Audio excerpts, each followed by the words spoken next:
So this is part 2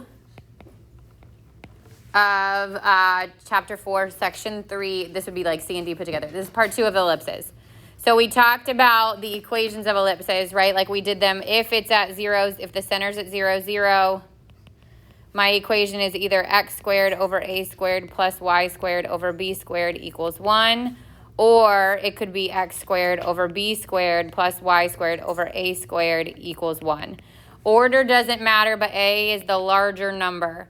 So the order can be reversed. We would identify the major axis by where the larger number is, right? If the center was not at 0, 0, and it's at hk, then it's x minus h squared over a squared plus y minus k squared over b squared equals 1, or x minus h squared over b squared plus y minus k squared over b squared, over a squared, sorry, equals 1. Again, still a is the larger of them. If the larger denominator is under the x, then I know this is a horizontal ellipse. It's wider than it is tall. And if the a squared is under, so this would be, sorry, let me move that because it should be next to the top one. We'll put it in between these two. For these, okay, they would be horizontal, wider than they are tall. And then if the a squared or larger denominator is underneath the y, so for these would be vertical, taller than they are wide. So we've done the work on taking that equation and graphing it, and now we're going to flip-flop it. The goal is to end up with an equation that's one of those, okay? So you're going to look at the information that's given to you. Oh, we did this one, sorry. We're going to talk about eccentricity, and then we'll get into it. Eccentricity is just how oval it is, how much it looks like a circle or how flat it is. Okay, you find eccentricity by doing C over A. The variable that they use for eccentricity is E, okay? On the web assign homework, so like if I'm not going to assign that tonight, but if you ever get that for extra practice, it will always ask for eccentricity. You don't really need it. It just backs up your drawing. If your eccentricity says that your graph should be really, really flat and you have a more circular shape, then you know you did something wrong. But you won't be like tested on eccentricity when Tomas comes back. Okay, so here's what it would look like if I give you the information and you're looking for the equation. We're going to start just like we did with the parabola and plot all the information that's given. From there, you'll figure out if it's supposed to be vertical or horizontal. From there, you can figure out your center if you're not given it. Your A, your B, okay? So the center is 0, 0 here. I'm going to actually pull in a coordinate grid so I can get this to be accurate. The center is 0, 0. The foci is 0 and plus and minus negative, or plus and minus 3. So 0 up and down 3 would give me the foci here and here. Now the foci lie on the major axis. So what do you already know about this ellipse? It's vertical. Good. So if it's vertical, what gets the A? Y. So I know it's an x squared and a y squared because there's no coordinates for the center other than 0, so I don't have to subtract an h or a k. But I know the y gets the a and the b gets the x. The order there doesn't matter. I could switch it so it's y squared over a squared and x squared over b squared. But that's the first two pieces of information we already know. One is the center is 0, 0, which means I don't need an h and I don't need a k. Second piece of information is it's vertical. So I know the y gets the a. You with me so far? Now we can figure out the c, right? The distance from the center to the foci is the c. If I was given a vertex, it would give me the a. If I was given the covertex, it would give me the b. But for foci, it's the c. So because foci or c, distance from center to foci, right? We know that's what C is. Let me erase this part. So I know from 0 to 3, my C is 3. It doesn't matter if it's positive or negative because we're talking about distance, so it's always going to be positive.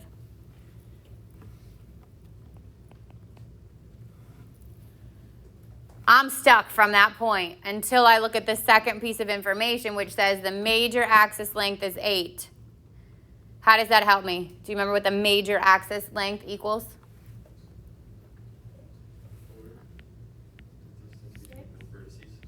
It would be, so 4 would be half that, right, which would be from the center to the vertices, right, or 2A. 2A is the major axis, which tells me from here, if 2A equals 8, then A is 4. The minor would be 2B. So from what you're given, you will always have enough information to determine either A and B, B and C, or A and C. You'll always get 2 of those 3.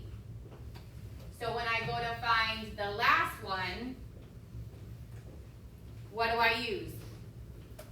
What's the relationship between A, B, and C?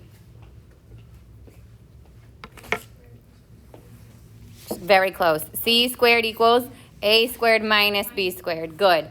So I already know the C. I have the A. I just need to find the B. So C squared equals A squared minus B squared. 3 squared equals 4 squared minus B squared.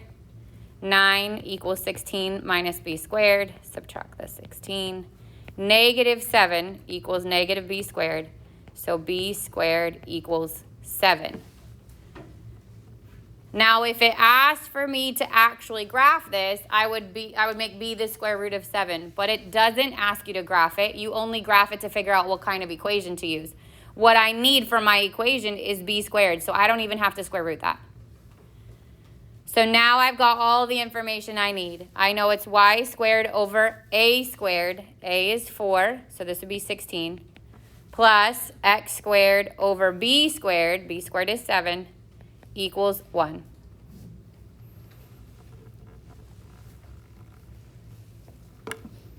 So similar to the parabola, you're going to graph or plot the information they give you to figure out what equation to use based on. Is it vertical? Is it horizontal? What's my center? You're going to either get AB, BC, or AC, and then you use the C squared equals A squared minus B squared to find the remaining one. Actually, if you get AB, you don't even need C, but you probably won't get that.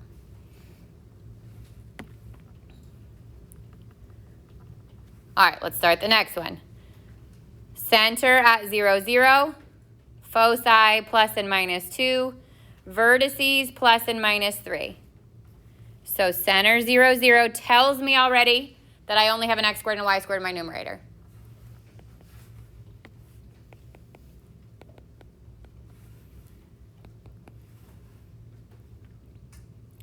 Foci plus and minus 2, 0 means I'm going in which direction? Up and down or right or left? Right and left. So here and here are the foci. What do I already know about this ellipse? Horizontal. So? Perfect. The a squared goes under the x squared. What else does the foci tell you? C. C would be what? Good. C is the distance from the center to the foci. Now I go second piece of information, vertices at plus and minus 3, 0. So I'm going right and left. Those are my vertices, which makes sense because they should be on the same line as the foci. What does that tell you? Good. A would be? Good. So now I've got x squared over a squared would be 9 plus y squared. I just need the b squared. And I know c squared equals a squared minus b squared. So 2 squared equals 3 squared minus b squared. So 4 equals 9 minus b squared. Subtract the 9. Negative 5 equals negative b squared. B squared equals 5. I don't need to square root it because in my equation it's squared. I just have to plug it in under the y squared.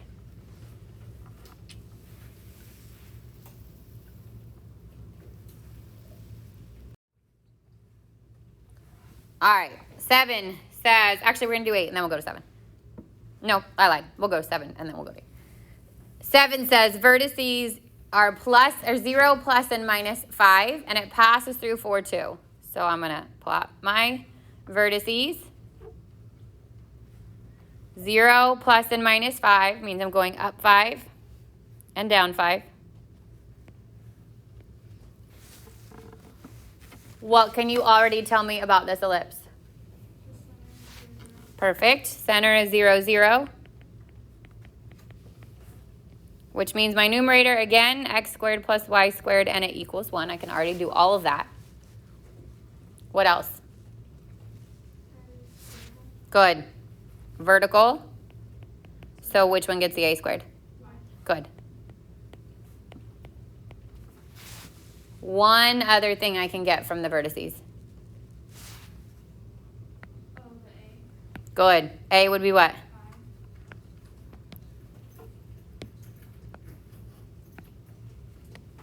A is 5.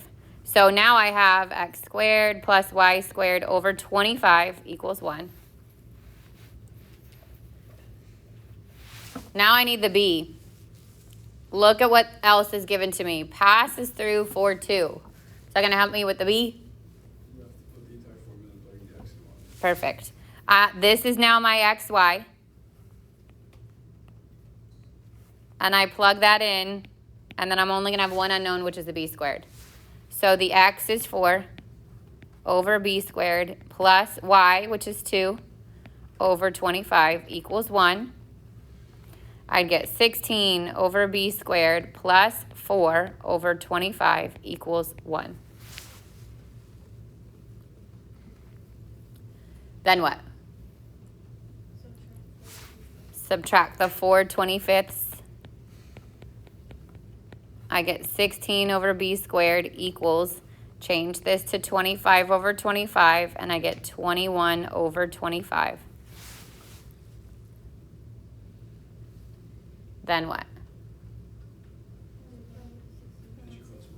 I would cross multiply. You could do it in steps, yeah, but I would cross multiply. 16 times 25 would equal 21 times b squared. Time purposes, we're going to cheat, but you would multiply this out. 16 times 25, 400 equals 21b squared. 400 divided by 21. Oh, I got to keep it exact, so I can't cheat. It doesn't go in. Right, it's only divisible by 3 or 7. That doesn't work. So that is as ugly as it is. That's my b squared. I don't have to do anything with it, though. I just have to plug it in. Or not there.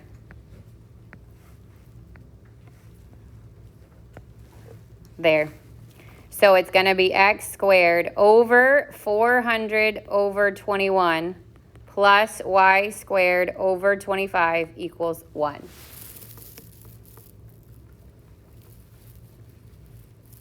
Yep.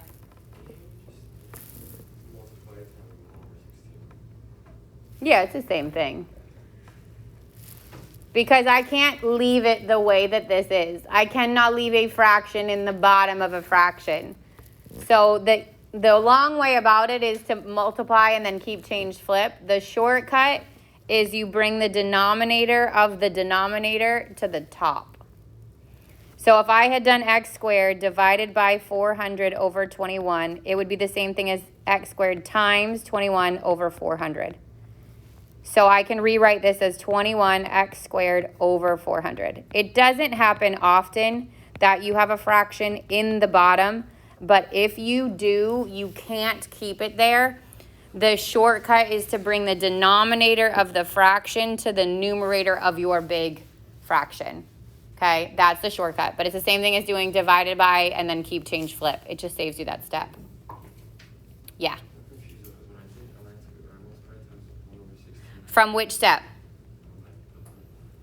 From this one? Like, did you move the 4 over 25? From this one? You multiplied by 1 over 16 and 1 over 16. And you get 1 over b squared equals, that's the trick. Yeah. Is that what it was? So 1 over b squared would equal 21 over 400. If you want to solve, you can flip it. You can flip both, but then b squared would equal 400 over 21. So you still get the same answer. The good news is the numbers are not usually that big or that ugly, but the process is the same, okay? So you got to piece together what kind of information you're given to get to the end result. Okay, now go to 8. 8 says vertices at 3, 3, and 3, negative 3. Okay, so 3, 3 is here. 3, negative 3 is here. Those are my vertices, okay? Center is still not 0, 0. It is halfway between these two, which is here at 3, 0. So I already know it's x minus 3 squared plus y minus 0 squared equals 1. I don't need the 0. You could write it if you want, but you don't need it. What else do I know? It's a vertical ellipse, good, which tells me what gets the a. Good, so this would be b squared, this would be a squared. And what else do you know? Oh, this is wrong. I knew there was a mistake somewhere in these notes. What else is there? A is 3. So now I've got x minus 3 squared plus y squared over 3 squared, which is 9. This is the minor axis. It doesn't make sense for it to be the major, okay? That should say minor axis. If the minor axis length is 2, what does that tell you? 2b would be 2. b is 1. So this goes over 1. You don't need to keep the over 1. You can just rewrite it without it, but that is the answer. Okay, this one says same set of directions. Find the equation of the ellipse. For the first one, it gives you the foci and the major axis length. So I'm going to plot the foci, which is 0, 0, and 0, 4. And already I know that this is vertical, which means the y gets the a. I also know that my center is not at 0, 0. It's halfway between these foci, so it's 0, 2. So now I can even plug that in. This would then get y minus 2 over, so the x squared gets the b squared. Second piece of information is the major axis length. So this is 2a, a is 4. So I've got x squared plus y minus 2 squared over a squared, which would be 16, equals 1. All that's missing is the b. From my foci, I know that c is 2, and c squared equals a squared minus b squared. So 2 squared equals 4 squared minus b squared, 4, 16, subtract it. Negative b squared is negative 12, b squared is 12. We don't need to square root it for the equation, we just plug it in. 10 says foci again, and major axis length again. So I'm going to pull back in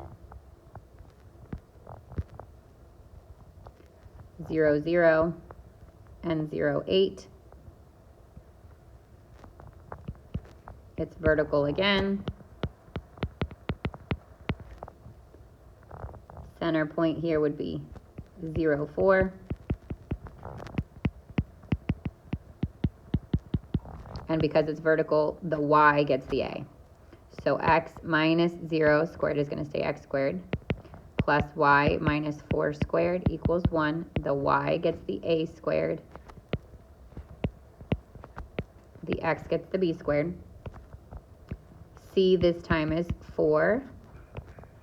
And 2a is 16, so a is 8. 4 squared would equal 8 squared minus b squared. Subtract the 64.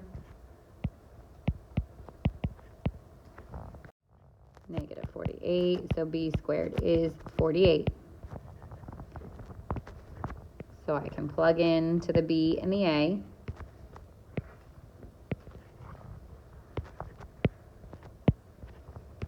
b squared is 48, and a squared is 8 squared, which was 64.